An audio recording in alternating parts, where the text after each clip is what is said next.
বন্ধুরা, এটা তো নিশ্চয়ই শুনেছেন যে মানুষ ভবিষ্যতে মঙ্গল গ্রহকে নিজের নতুন বাড়ি বানাতে চায়। কিন্তু কখনো কি ভেবেছেন শুধু মঙ্গলই কেন?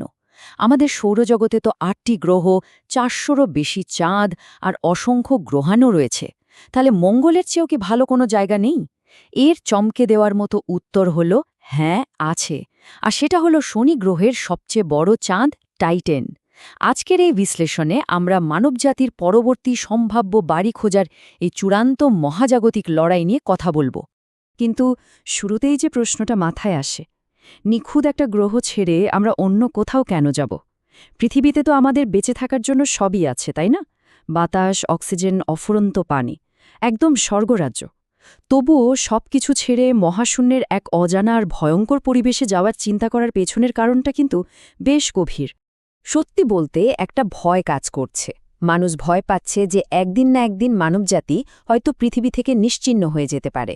আমাদের মাথার ওপর ঘড়ির কাঁটার মতো টিকটিক করছে 4টা বড় অস্তিত্বের সংকট। মহাশূন্য থেকে ধেয়ে আসা বিশাল গ্রহাণুর আঘাত, পৃথিবীর তলদেশ থেকে ফুঁসে ওঠা ভয়ঙ্কর আগ্নেয়গিরি, নিজেদেরই তৈরি হাজার হাজার পারমাণবিক অস্ত্রের মজুদ, আর সবচেয়ে নতুন এবং ভয়ঙ্কর সংযোজন কৃত্রিম বুদ্ধিমত্তা বা এআই। ভাবুন তো, প্রাকৃতিক বিপদের চেয়ে মানুষের নিজেদের তৈরি বিপদগুলো এখন কতটা মারাত্মক। ইলন মাস্ক তো পরিষ্কার বলেই দিয়েছেন যে এআই পারমাণবিক অস্ত্রের চেয়েও অনেক বেশি ভয়ঙ্কর হতে পারে। এআই এর গডফাদার হিসেবে পরিচিত জেফ্রে হিন্টনও বারবার সতর্ক করেছেন যে মানুষ এমন কিছু তৈরি করছে যা মানুষের চেয়েও অনেক বেশি বুদ্ধিমান হয়ে উঠতে পারে। যদি কোনোদিন এআই মনে করে মানুষই তার জন্য হুমকি, তবে সে এক নিমেষেই পৃথিবীর বিদ্যুৎ ব্যবস্থা থেকে শুরু করে পারমাণবিক অস্ত্রের নিয়ন্ত্রণও নিয়ে নিতে পারে। ভাবতেই গা শিউরে ওঠে, তাই না? তাই আজকের এই বিশ্লেষণে আমরা 5টি ধাপে পুরো বিষয়টা বুঝব। 1. পৃথিবী ছাড়ার কারণ। 2. মূল প্রতিযোগীর পরিচয়। 3. তাদের পরিবেশগত চ্যালেঞ্জ। 4. মহাজাগতিক স্কোরকার্ড। এবং সবশেষে চূড়ান্ত রায়। চলুন 1 নম্বর ধাপ দিয়ে শুরু করি। পৃথিবী ছাড়ব কেন? আমরা তো পৃথিবীতে বেশ ভালোই আছি, কিন্তু ইতিহাস ঘাটলে দেখা যায় পৃথিবীতে চিরকাল টিকে থাকার এই ধারণাটা আসলে একটা বিভ্রম ছাড়া আর কিছুই নয়। 75%, হ্যাঁ, প্রায় ৬৬ মিলিয়ন বছর আগে ঠিক এই পরিমাণ প্রাণী চিরতরে বিলুপ্ত হয়ে গিয়েছিল। কারণটা ছিল একটা বিশাল গ্রহাণুর আঘাত, যা ডাইনোসরদেরও শেষ করে দিয়েছিল। এর আগেও ভয়ঙ্কর আগ্নেয়গিরির অগ্নুৎপাত আর অ্যাসিড বৃষ্টির কারণে পৃথিবীর প্রায় ৭০% স্থলজ প্রাণী নিশ্চিহ্ন হয়ে গিয়েছিল। বুঝতে পারছেন তো কেন আমাদের একটা ব্যাকআপ প্ল্যান থাকা একদম জরুরি?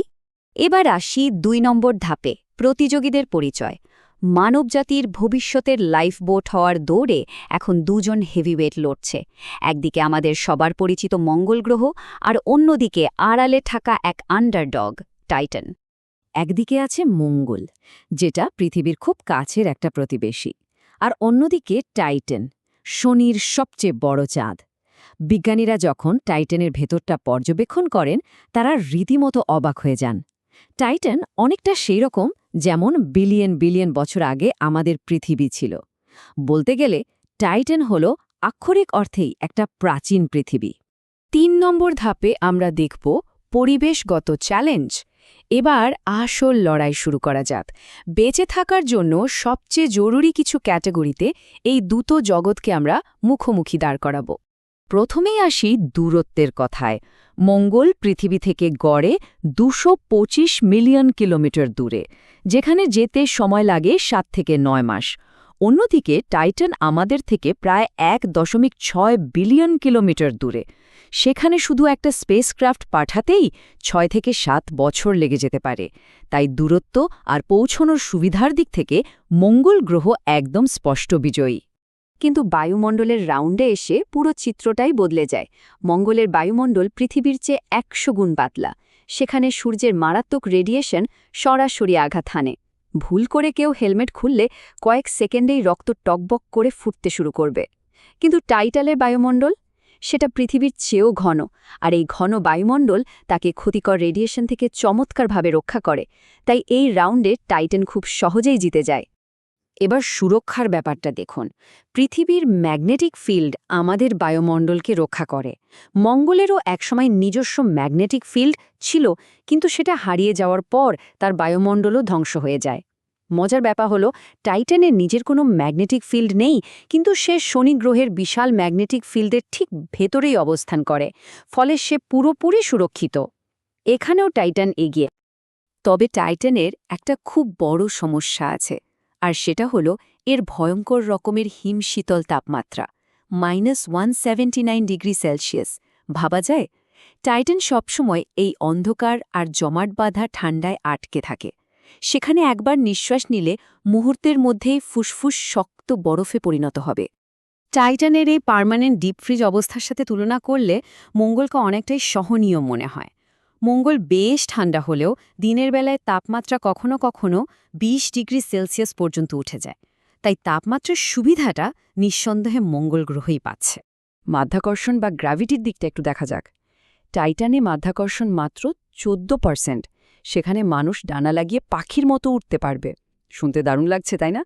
কিন্তু বাস্তবেই এত কম গ্র্যাভিটি মানুষের হাড় আর পেশির জন্য চরম ক্ষতিকর। মঙ্গলের 38% গ্র্যাভিটিও ক্ষতিকর, তবে টাইটানের তুলনায় এটা মানবদেহের জন্য সামান্য হলেও বেশি সহনশীল। তাই এই রাউন্ডটা মঙ্গলের।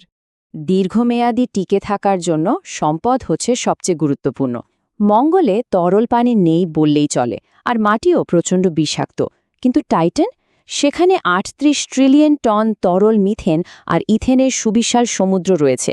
এই জ্বালানি দিয়ে হাজার হাজার বছর শক্তির চাহিদা মেটানো সম্ভব। বিজ্ঞানীরা আরও মনে করেন এর পৃষ্ঠের নিচে লুকিয়ে আছে বিশাল মহাসাগর।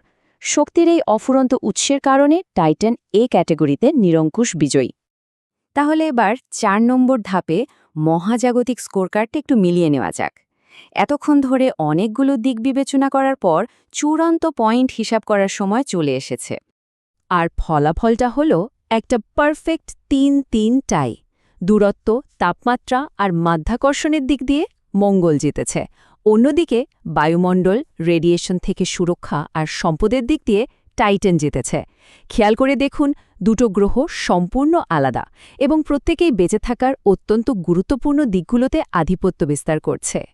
অবশেষে আমরা চলে এসেছি 5 নম্বর ধাপে, চূড়ান্ত রায়। একটা 3-3 ড্রয়ের পর মানবজাতির গন্তব্য আসলে কোথায় হওয়া উচিত?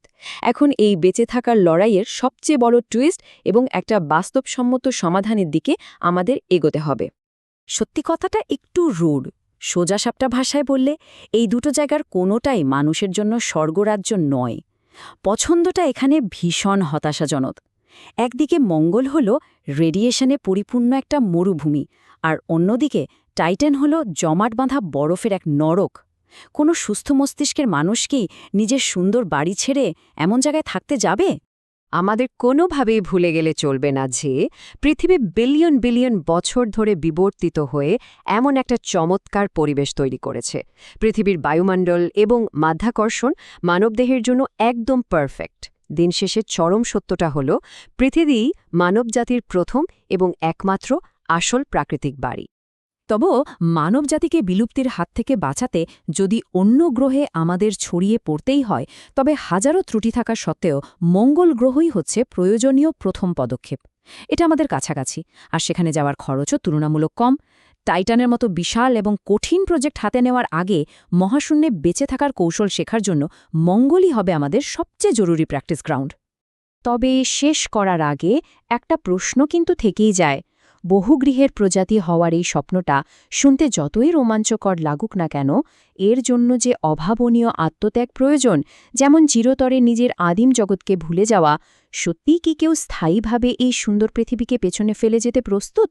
আজকের এই বিশ্লেষণে আমাদের সাথে থাকার জন্য অনেক ধন্যবাদ। পরবর্তী আকর্ষণীয় বিষয় নিয়ে খুব জলদি আবার কথা হবে।